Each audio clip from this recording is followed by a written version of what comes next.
You ever look at the date and immediately start doing that silent calculation? Like, okay, it's the 17th, so I need this money to behave for 13 more days. And suddenly your entire personality becomes budgeting. Maybe your balance is fine-ish, like it's not zero, but it's low enough that you start doing math in your head. Okay, if rent hits Friday, and my phone bill is on Monday, and my car decides to make a new noise, I'm cooked. And the thing is, you can be working. You can be trying. You can be doing all the right stuff, but it still feels like life is balanced on one of those cheap plastic folding tables, the kind that wobbles if you breathe near it. Everything is technically standing, but the whole situation is one accidental elbow away from disaster. Now, at some point, a lot of people stumble into a weird milestone that sounds boring on paper but feels, honestly, kind of emotional in real life. Saving $10,000, not earning it. Not, I made 10K in a month internet nonsense. I mean that quiet, unsexy kind of $10,000 where it's just sitting there, waiting, like a bouncer in front of your life going, yeah, we're not letting chaos in that easily anymore. And I know, 10,000 isn't rich. It's not even close. But the way it changes how you feel is kind of shocking. Like the world doesn't suddenly become easy, but it becomes less loud. And yeah, I'm the type of person who spends way too much time thinking about money and the weird psychological tricks it plays on us. Why it makes smart people panic. Why it makes good people feel ashamed. Why two people can make the same income and live in completely different emotional universes. I've been that person refreshing my balance like it's a life support monitor. And I've also been the person staring at an emergency fund and realizing, wait, is this what peace feels like? So in this video, I want to walk you through why life feels different after you save $10,000. What actually changes in your brain, your decisions, your relationships, and your sense of control. And more importantly, how to make that milestone do what it's supposed to do, instead of disappearing quietly because life got expensive and you got tired. Because if you understand what's really happening at $10,000, you can use it to change the entire trajectory of your life. Okay, let's start with the most obvious thing that somehow nobody explains properly. Saving $10,000 doesn't just give you money, it gives you oxygen. If you've ever been broke, like genuinely stretched, you know what it feels like to hold your breath financially. You're constantly bracing for impact. You're living in the future, and the future is always a bill you forgot about. When you finally see $10,000 sitting there, something unclenches. And it's not because you're suddenly wealthy, it's because you've crossed a psychological line. You're no longer in immediate survival mode. Here's a simple way to think about it. When you have $300 in your account, a $600 problem isn't a problem. It's a crisis. It's a personality change. It's you texting people you haven't talked to in a year like, hey, how have you been? But when you have $10,000 saved, that same problem becomes annoying. That's it, annoying. And there's a huge difference between this is annoying and this might ruin my life. Let me give you a real life example that almost everybody relates to. The car problem. You're driving, you hear a weird sound, like a mild clunk that was not in the user manual, and immediately your brain goes, oh no, this is going to be $800. I don't have $800. So what now? Do I put it on a credit card? Do I not fix it and just pretend my car will heal itself? And it's not even the repair that hurts. It's the stress spiral. But if you have an emergency fund, the sound still annoys you, sure. But you don't spiral. You don't have to negotiate with reality. You handle it, and your day continues. That's the first transformation. You stop living in constant financial negotiation because survival mode steals your attention. It makes your brain smaller. You think shorter term. You make choices that fix today but create pain later. If you're building toward $10,000, stop thinking of it like a goal number and start thinking of it like a stress firewall. Label it something dramatic in your bank app if you need to. Do not touch. Anti-chaos fund. Whatever. Make it feel sacred. Because what you're actually buying is peace. And honestly, peace is an underrated flex. This one is sneaky. A lot of people don't realize how much of their financial life is controlled by identity, not income, not spreadsheets. Identity. If you've been broke for a while,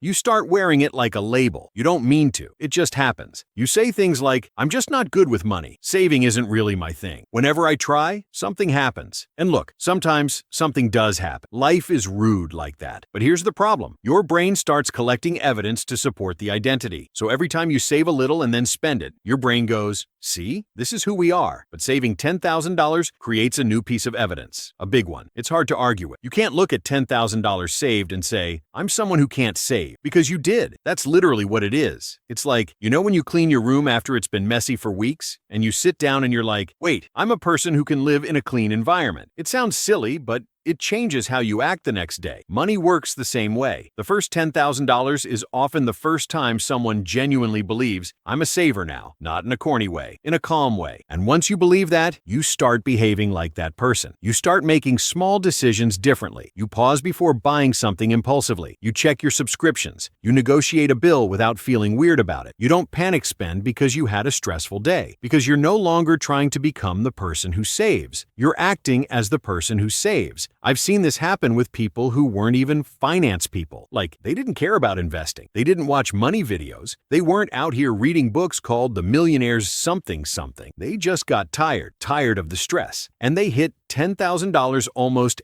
accidentally, one transfer at a time. And when they did, they didn't just gain money. They gained self-respect, quiet self-respect, the kind where you stop lying to yourself, because identity changes behavior faster than motivation does. Motivation is emotional. Identity is structural. Don't wait until you feel ready to be a saver. Act like one now in tiny ways. Automate a transfer even if it's small. Treat it like a vote for the person you're becoming. You're not saving because you're disciplined. You're saving because you're building a new identity. Okay, let's talk about the word that changes everything: options. When you're financially tight, you don't have options. You have obligations. You have defaults. You have whatever happens, happens. And that's what makes life feel heavy, because you don't feel like you're choosing your life. You feel like your life is choosing you. But with $10,000 saved, something flips. You suddenly have the power to say, I can handle it if I lose my job. I can say no to that toxic shift. I can take a weekend off without spiraling. I can move if I need to. I can take a class. I can fix something instead of ignoring it. And those aren't dramatic Hollywood options. They're ordinary, but they change your emotional posture. It's like walking around with an umbrella. The umbrella doesn't stop the rain from existing. It just stops you from being soaked and miserable every time the sky gets moody. Money doesn't just buy stuff. Money buys decision space. Decision space is the gap between an event and your reaction. Without savings, something happens and you react immediately, usually with stress,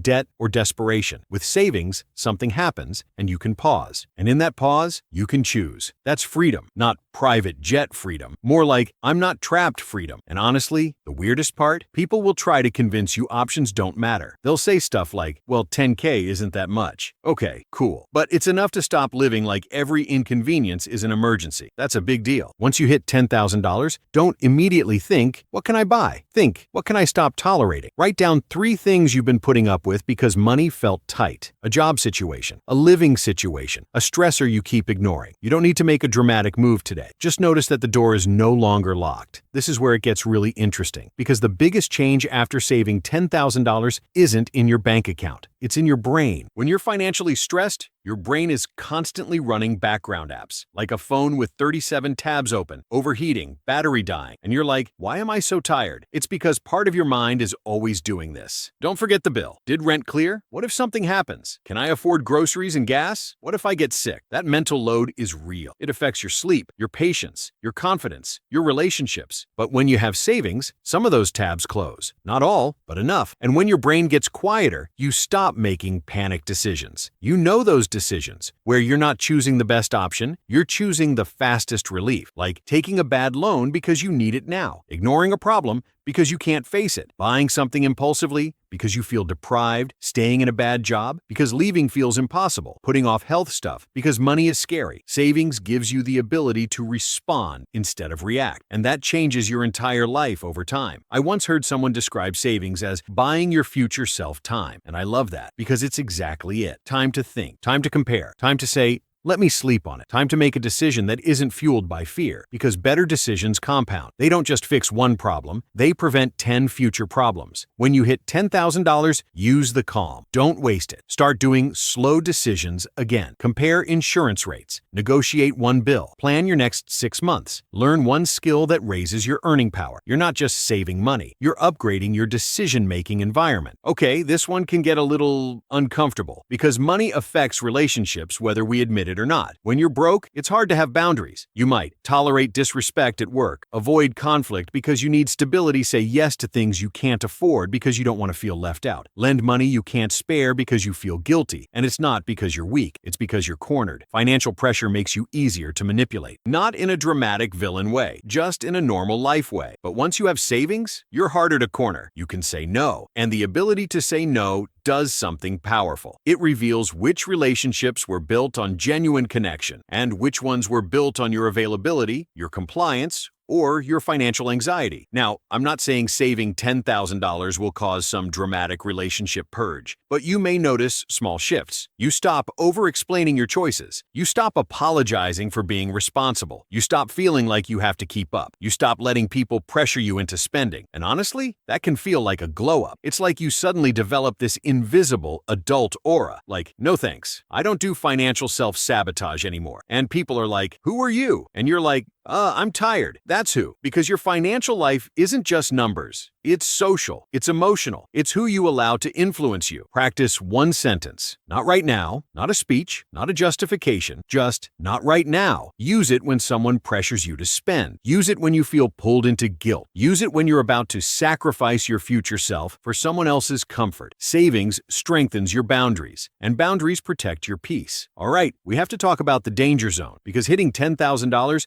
can make you feel like you made it. And emotionally, I get it. But this is where people mess up. They hit $10,000 and then quietly drift back to zero. Not because they're careless, because they're human. Here's what happens. You've been deprived for so long that you start rewarding yourself. And again, rewards aren't evil, but they can get sneaky. You upgrade things. Nicer car payment, better apartment, more eating out, more little purchases because I can afford it now. And the worst part? It doesn't even feel irresponsible. It feels reasonable, because you're comparing it to your old stress. You're like, I used to be miserable. Now I'm allowed to enjoy life. Yes, enjoy life, please. But if your lifestyle expands to match your new stability, you didn't actually change your life. You just changed your spending. This is the moment where $10,000 either becomes a foundation or just a temporary snapshot you once had. There's a difference between comfort and capacity. Comfort is spending that makes today nicer. Capacity is money that makes your future bigger. $10,000 is capacity. Don't trade capacity for comfort too quickly. Think of it like building a dam. You finally get the wall up. The water is controlled. And then you're like, nice. Now I'm going to drill holes in it for fun. Like, no, keep the wall strong first, because the emotional high of I did it can trick you into undoing the very thing that gave you peace. Create a rule. Once you hit $10,000, you don't celebrate by changing your monthly obligations. No bigger car payment, no new subscription stack, no permanent upgrades. If you want to celebrate, do something one time and intentional. A nice dinner, a small trip, something that doesn't become a monthly drain. Then protect the fund like it's your future's heartbeat. So here's the part people don't talk about enough. $10,000 is not the finish line. It's the moment your life stops feeling like a treadmill and starts feeling like a path, because once you have that base, you can start building momentum. And momentum is powerful because it creates a loop. Savings, calm, better decisions, more income, fewer mistakes, more savings. Now you're compounding. So, what do you do next? First, decide what your $10,000 actually is. For many people, it's a starter emergency fund. For others, it's the beginning of a buffer plus goals split. A simple approach. Keep an emergency core, 3 or 6 months of essentials depending on your life. Start a separate goal fund. Moving, education, business, travel, whatever matters. If you're debt-free and stable, consider investing. Broad, boring, long-term, nothing flashy. And I'm not telling you what to do with investing because everyone's situation is different. And I'm not your financial advisor. But I will say this.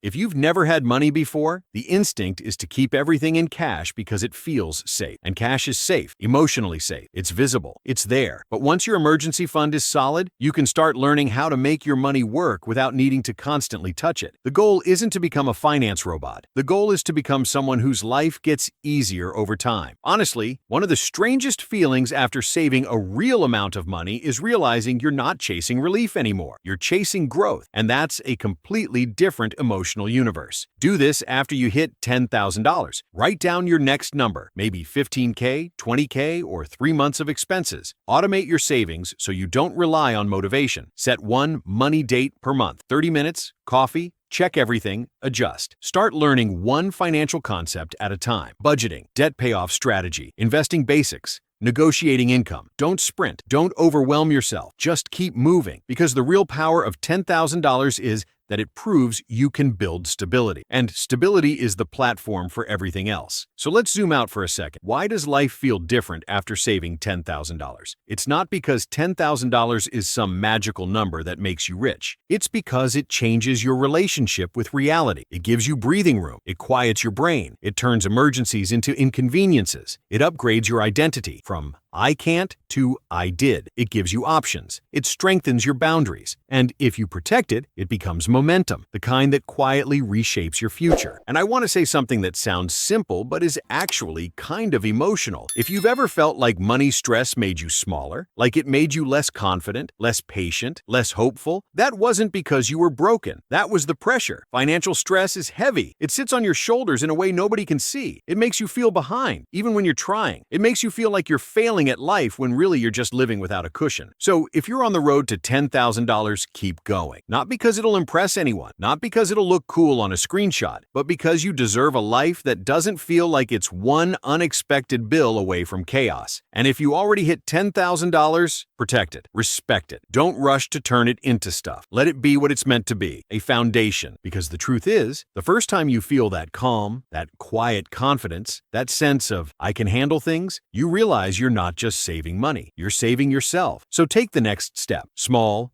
unglamorous, consistent. Keep building, keep learning, keep becoming the version of you that doesn't panic at a banking app. Not hype, not hustle culture, just a steady life that gets better, one deposit at a time.